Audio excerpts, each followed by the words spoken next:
আসসালামু আলাইকুম। হ্যালো বন্ধুরা, সবাই কেমন আছেন? আশা করি ভালো আছেন। অনেকদিন পরে কফি খেতে মন চাইছে, জেনে দোকানে চলে গেলাম। একটা গ্লাস, এক বোতল পানি এবং নেসকফির সাথে বিস্কুট নিয়ে চলে আসলাম। প্রচণ্ড ঠান্ডা পড়েছে, দেখেন রুম হিটার লাগিয়ে রেখেছি। কফি খেতে গেলে তো পানি গরম করা লাগবে, এজন্য সর্বপ্রথম ফ্লাক্সটা নেব। ফ্লাক্সটা নিয়ে সব কিছু ঠিকঠাক আছে কিনা দেখে নেব এবং ভিতরে পরিষ্কার আছে কিনা সেটাও দেখে নেব। দেখে মনে হচ্ছে ভিতরে ভালো পরিষ্কার নয়, এজন্য দিন হয় ফ্লাক্সটা পড়ে আছে, আসলে কেউ চা খায় না, এজন্য অল্প পরিমাণ ফ্লাক্সটার ভিতরে পানি দিয়ে আগে ফ্লাক্সটা সুন্দর করে পরিষ্কার করে নেব, যাতে করে ফ্লাক্সটা পরিষ্কার হয়ে যায়। সুন্দর করে ধুয়ে নেব, নিয়ে পানিটা বাইরে ফেলে দিয়ে আসবো, ময়লা আবর্জনা ফ্লাক্সের ভিতরে না থাকে। যেহেতু গরম পানি করবো, গরম পানি করলে ফ্লাক্সের ভিতরে ময়লা থাকলে সেই ময়লাটা গরম পানির সাথে মিশে যাবে। যদি ভালো করে পরিষ্কার না করি, অনেকদিন পরে একটা কফি খেতে মন চেয়েছে, তো আবারও আমি ফ্লাক্সটা একটু ভালো করে পরিষ্কার হয়েছে কিনা দেখে নিলাম। তো মনে হচ্ছে ভালো করে পরিষ্কার হয় নাই, মুখে সবকিছু ময়লা লেগে আছে। ভালো পরিষ্কার হয় না, এই জন্য ভালো লাগলো না, এই জন্য পানি দিলাম না। পানিটা আবার রেখে দিলাম, একটা টিস্যু পেপার নিলাম, টিস্যু পেপার নিয়ে ভিতরে পরিষ্কার করার চেষ্টা করলাম সুন্দর করে। ফ্লাক্সটা অনেকদিন পরে থাকার কারণে আসলে ভিতরে ময়লা হয়েছে এবং স্যাদলা জমে রয়েছে। এখন সুন্দর করে টিস্যু দিয়ে পরিষ্কার করে নিলাম। আবারও অল্প একটু পানি দেবো ফ্লাক্সের ভিতরে, দিয়ে সুন্দর করে পরিষ্কার করে নিয়ে আসবো। নোংরা পানিটা বাইরে ফেলে দিয়ে আসবো, যাতে কোনো প্রকারের ফ্লাক্সের ভিতরে নোংরা পানি না থাকে। এখন জানি সুন্দর পরিষ্কার হয়েছে।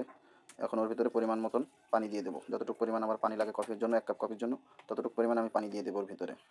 তো পানি দেওয়া শেষ হয়ে গেছে, আমি এখন ফ্লাক্সটা নিয়ে যাব পানিটা গরম করার জন্য। যেখানে আমার কারেন্টের বোর্ড খালি আছে সেখানে নিয়ে যাব এবং প্লাগটা কারেন্টের বোর্ডের ভিতরে লাগিয়ে দেবো, দিয়ে ফ্লাক্সটা ওর উপরে বসিয়ে দেবো। দিয়ে উপরে সুইচ আছে, সুইচটা চালু করে দেবো, দেখবো কেন লাইন আছে কিনা। ওকে, আমাকে এখন অপেক্ষা করতে হবে 10 মিনিট পানি গরম হওয়ার জন্য। তো বন্ধুরা, এখন প্রচণ্ড পরিমাণে ঠান্ডা পড়তেছে রাত্রে, এই জন্য দেখতে পাচ্ছেন কাজের সাইডে আমি রুম হিটার লাগিয়ে রেখেছি, যাতে কিছুটা হলেও আমার ঠান্ডা কম লাগে।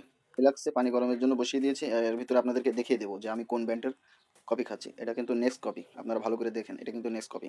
আর আমার হাতে যে বিস্কুটটা দেখতে পাচ্ছেন, এটা হচ্ছে নারিকেলের বিস্কুট, এভরিডে বিস্কুট। বিস্কুটটা খুবই সুন্দর, আমাকে খেতে খুব ভালো লাগে। এবং আমার কাছে হাতে দেখতে পাচ্ছেন একটি গ্লাস আছে, গ্লাসের ভিতরে পরিমাণ মতন চিনি দেওয়া আছে।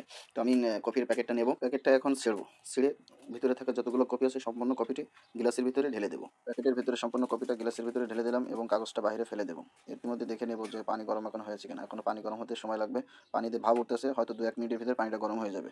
দেখতে পাচ্ছেন আমার পানি গরম হয়ে গেছে। এখন কারেন্টের সুইচটা অফ করে দেবো। গরম হয়ে যাওয়া ফ্লাক্সটা সাথে করে নিয়ে আসবো, নিয়ে এসে পরিমাণ মতন পানি গ্লাসে দেবো, যাতে বেশি না হয়ে যায়, পরিমাণ মতন পানি। এবং আমার হাতে দেখতে পাচ্ছেন একটা চামচ আছে, আসলে চামচটা আমি দোকানে কাজ করি, এটা হচ্ছে লুডুসির চামচ। এই জন্য পিছন সাইড দিয়ে কফিটা সুন্দর করে গুলিয়ে নেব, ভালো করে মিশিয়ে নেব। যেহেতু এতে চিনি আছে আর কফি ঢাললে দলা দলা হয়ে থাকে, এই জন্য সুন্দর করে গুলানো শেষ। এখন চামচটাকে বাইরে ফেলে দিয়ে আসবো, যাতে পরবর্তীতে আর ব্যবহার করা না লাগে। গরম পানি ঢালা শেষ, এখন ফ্লাক্সটা যেখানে ছিল সেখানে সুন্দর করে আবার রেখে দেবো, যাতে কেউ বুঝতে না পারে আমি কফি বানিয়ে খেয়েছি, তাহলে সমস্যা হতে পারে। এখন মোবাইলটা সুন্দর করে বসিয়ে নেব। এখন আমি বসে বসে কফি খাবো। বিস্কুটের প্যাকেটটা হাতে নিলাম এবং বিস্কুটের প্যাকেটটা ছেড়ার চেষ্টা করলাম 2 হাত দিয়ে। অনেকক্ষণ ধরে চেষ্টা করার পরে আসলে বিস্কুটের প্যাকেটটা শক্ত হওয়ার কারণে ছিঁড়তে পারছি না, এই জন্য আমি দাঁত দিয়ে ছেড়ার চেষ্টা করলাম। দাঁত দিয়ে বিস্কুটের প্যাকেটটা ছিঁড়লাম, বিস্কুটের প্যাকেট থেকে এক পিস বিস্কুট বার করলাম, করে অর্ধেক খেলাম। বিস্কুটটা খুবই সুন্দর। এখন কফির সাথে হালকা চুবিয়ে নেব, বিস্কুটটা ভিজিয়ে নেব, নিয়ে খাবো। তো অনেক সুন্দর কফি হয়েছে, বিস্কুটের সাথে কফিটা খুবই সুন্দর লাগতেছে খেতে। এখন একটু কফি চুমুক দিয়ে দেখবো কফিটা আসলে কেমন হয়েছে। অনেক সুন্দর হয়েছে কফিটা।